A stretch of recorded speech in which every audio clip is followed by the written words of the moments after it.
మోహన్ బాబు గారు దాసరి గారికి, పరిటాల రవికి అండ్ రజనీకాంత్కి బినామీ అని, ఇది కూడా క్లియర్ చేయండి.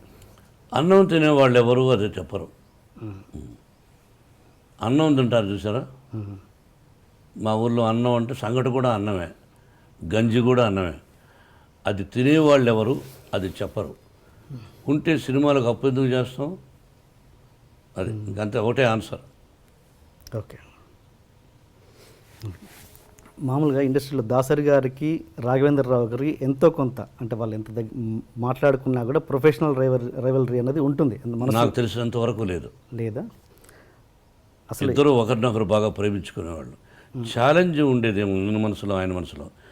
రాఘవేంద్రరావు గారు ఒక హిట్ ఇస్తే అరే దానికంటే గొప్ప హిట్ ఇవ్వాలి మనం అనే తాపత్రయం ఆయన ఉండుండొచ్చు.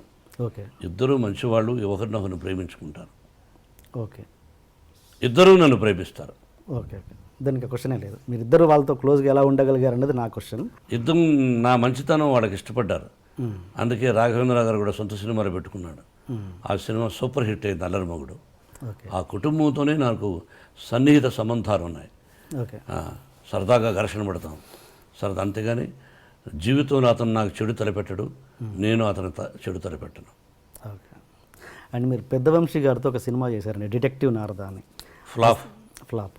ఆ సినిమా చేస్తున్నప్పుడే, వంశీ గారి చేస్తున్నప్పుడు కొద్ది సినిమా చేసిన తర్వాత ఆయన వర్క్ నచ్చో ఏం నచ్చో తర్వాత సినిమా కూడా చేస్తానని ఆయనతో మీరు మాట ఇచ్చిన మాట వాస్తవమా కాదా? సినిమా మళ్ళీ ఈ సినిమా అయిన తర్వాత నా సినిమా నువ్వు చేయాల్సి వస్తుంది, ఓన్ బ్యానర్లను డబ్బులు కూడా ఇచ్చారు. ఈ రోజుకు మీరు ఇల్లు అడిగినా చెప్తాడు. ఈ రోజుకి అతని మీద నాకు గౌరవం ఉంది. సినిమా ఫ్లాప్ అయినంత మాత్రం అసమర్థుడు కాదు, అతను సమర్థుడే. ఫ్లాప్ బట్ ఆ ఫ్లాప్ అవడం వల్ల కంటిన్యూ చేయలేదు ఆ సినిమా. అంతగా ఎవరైనంత వ్యాపారమేగా. నేను హీరోగా పనికిరానప్పుడు నన్ను పెట్టుకోరుగా మీరు, వ్యాపారం అంతే. మరి మదన్ ఎలా తీసుకున్నారు గాయత్రికి? Wonderful question. మదర్ ఎవరో తెలియదు నాకు. డైమండ్ రతన్ బాబు అని రైటర్, అతను ముందు ఈ కథ నుంచి వర్క్ చేస్తున్నాం. ఇది వేరే భాషా చిత్రం, అంటే మన ఇండియన్ భాష కాదు. కొన్నప్పుడు ఎవరా ఇద్దరు ముగ్గురు పేర్లు చెప్తూ అతను అన్నాడు, సార్ మదన్ అనే ఒక అతనున్నాడు, అతను ఇంతకుముందు రైటరు ఏదో ఒకటి రెండు తీశాడు కానీ సక్సెస్ అది పెద్దగా లేదు, మీకు ఇష్టమైతే తెలియపరుడు అన్నాడు. పిలిపించవయ్యా అన్న. పిలిపించాము. ఆ ఒరిజినల్ పిక్చర్ చూపించాం. సార్ ఇలా తీస్తే పనికిరాదు, దీన్ని తయారు చేయాలి సార్ అన్నాడు. 6 మాసాలు కూర్చున్నాం. అతనికి నాకు వేవ్ లెంగ్త్, అంటే వేవ్ లెంగ్త్ అని ఇంగ్లీష్లో అంటారు, తెలుగులో ఇద్దరికి అండర్స్టాండింగ్ బాగా కుదురుతుంది. నేను చెప్పిన దానికి అతను తాళం వేయడు, అతను చెప్పిన దానికి నేను తాళం వేయలేదు. అట్లా పోటీ పడి సెలెక్ట్ చేసాం, మంచిగా తీసిచ్చాడు. అండ్ మీరు అంటుంటారు ఆ సినిమాలు ఏం చేయలేదు, ఆ డైరెక్టర్ చేసిన సినిమాలు ఏం చూడలేదు అన్నారు. నాకు తెలిసి 2-3 ఇంటర్వ్యూలో మీరు చెప్పారు. అంటే ఎందుకలా? అంటే ఆయన చేసిన ఒక మంచి సినిమా అయినా ఓకే, గతంలో ఆయన ఏంటి అని తెలుసుకోవడం అనేది ఇంపార్టెంట్ కాదా? నిజమే. ఇది ఒకటి మాత్రం ఆశ్చర్యం, నాలో ఉన్న వీక్నెస్ అనుకోవచ్చు. అసలు ఎలా తీశాడు ఇంతకు ముందు సినిమా ఇతను అని చూడాలి. అవును, చూడాలి.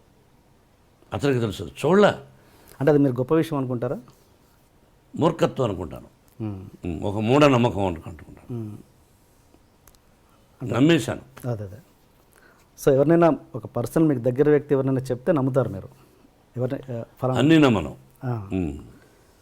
అది నిజాలు ఏంటి నమ్ముతాను. అందులో ఒక మంచి టెక్నీషియన్ చెప్పాడు కాబట్టి నమ్మాను. ఓకే. ఆ తర్వాత బయట విచారించిన కూడా గుడ్ మ్యాన్ అని చెప్పారు. ఓకే. నమ్మాను. అంటే నేను ఏదంటే సినిమా ఇండస్ట్రీలో ఒక వ్యక్తిగా మీరు సినిమా ఇండస్ట్రీలో ఏం జరుగుతుంది, ఏంటి మేకింగ్, అవన్నీ తెలుసుకోవాలన్నది మీకు సినిమా ఇండస్ట్రీగా తెలుసుకుంటూ ఉంటాను. ఓకే. బయట సినిమాలు కూడా చూస్తాను. ఓకే. గొప్పగా ఒక హిట్ అయిన పిక్చర్ను లేకపోతే ఫ్లాప్ అయిన పిక్చర్ను తీసుకొచ్చి మనకు కథ చెప్తారు రైటరు, ఆ తప్పులు కూడా జరుగుతాయి, అది తెలుసుకుంటూ ఉంటాను. ఆ నలుగురు చూడలేదు మీరు? ఆ నలుగురు చూసా. కాదు, అతను రైటర్. Okay, writer. ఓకే, అది చూశారు. మీరు ప్రతి ఇంటర్వ్యూలో ప్రతి ఫంక్షన్లో చూస్తుంటాను సార్, మీరు ప్రతిసారి షర్ట్ మీద ఒకటిలా కప్పుకుంటారు. ఏంటి దాని లాజిక్ ఏమైనా ఉందా, రీజన్ ఏమైనా ఉందా, ప్రత్యేకమైన రీజన్? ఇదా ప్రతిసారి ఏదో ఒకటి కప్పుకుంటారు. ఈ మధ్యనే సరదాగా అంతేనా? ఇది ఉంది, అమ్ముతున్నారు, ఇది ఒక ఫ్యాషను. ఓకే, అది అంతేగాని దీనికి ప్రత్యేకత ఏం లేదు. అంతేనా? స్టేజ్ల మీద కూడా చూశాను చాలాసార్లు. ఓకే సార్, అలా వేసుకున్నాను కాబట్టి అడిగారు. అలా అని చెప్పేసి ఇంతకుముందు దాసరి గారి టాపిక్ దగ్గర ఆగిపోయాం మనం. ఆయన మీరు విపరీతంగా గౌరవిస్తారు గురువు గారని, బట్ తెలియకుండానే ఆయన్ని చాలా భయపడుతుంటారట ప్రేమతో. ఎవరు? మీరు. అంటే బిగినింగ్లో భయపడేవాడిని. మీరు భయపడ్డం కాదు, మీరే ఆయన భయపట్టేవారంట. No. లేదా? ఆయన ఎవ్వరికి భయపడ్డు. నేనంటే ఆ ప్రేమతో అదే అదే అట్లా దాసనారాయణరావు గారు నాకు భయపడతారు అని ఆయన లేని టైంలో నన్ను మీరు అడగకూడదు, నేను చెప్పకూడదు. ఆయన ఉన్నప్పుడైతే ఆయన ముందుగానే చాలా విషయాలు చెప్పేవాడిని. ఆయన నాకు భయపడతారనే పదాన్ని ఇప్పుడు చెప్పకూడదు. మీన్స్ ప్రేమతో, నేను అది సీరియస్ కాదు. నా ప్రేమకు భయపడచ్చు, యా అంతేగాని is a great man. Yeah. మీరు దాసరి గారు రాఘవేంద్రరావు గారి ఇద్దరికి మార్కులు వేయాలంటే మీరు ఎవరికి వేస్తారు మీ సినిమాలలో? ఒక్క 0.5% అయినా. ఇద్దరు మేధావులే. దాసనారాయణ గారు ఆయనకు ఆయన, రాఘవేంద్ర గారు ఆయనకు ఆయన. ఇద్దరిలోనే ఎక్కువ ఫస్ట్ ఎవరంటే దాసనారాయణ గారు. యా. హీఈస్ అంటే గురువు గారు అని అది తీసేసి, గురువు గారు అన్న పదం తీసేసి ఇద్దరిని డైరెక్టర్స్గా చూస్తే. మరి అక్కడ బాపు గారు కూడా ఉన్నారు, ఆయన చాలా గొప్ప వ్యక్తి. అంటే మీరు ఇద్దరు ఎక్కువ వీళ్ళతో చేశారు కాబట్టి అడుగుతున్నాను. చేయడమే కాదు, అతి సన్నిహితుడు. యా. అది నేను చెప్పడానికి కష్టం. నా వయసు నా టాలెంట్ చాలదు. అండ్ వీళ్ళిద్దరిని పక్కన పెడితే, ఓకే బాపు గారు కూడా పక్కన పెడితే, ఇప్పుడున్న జనరేషన్లో అంటే మీరు చేసిన సినిమాలలో ఎవరు బెస్ట్ అనిపించవచ్చు? బెస్ట్ చెప్తారు మీరు? ఇది మీరు చేసిన అన్ని సినిమాలలో దాసరి గారు రాఘవేంద్రరావు గారిని పక్కన పెట్టి, బాపు గారిని కూడా పక్కన పెట్టి, వేరే ఒక డైరెక్టర్ పేరు చెప్పండి, మంచి బెస్ట్ డైరెక్టర్ అని. కేఎస్ఆర్ దాస్ గారు ఉండేవారు. ఓకే. అండ్ ఇప్పుడు యంగ్ జనరేషన్లో రవిరాజ పినిశెట్టి. యా. కేఎస్ఆర్ దాస్ గారు అప్పుడు, ఆ జనరేషన్ తర్వాత రవిరాజ పినిశెట్టి, బి గోపాల్. ఎస్.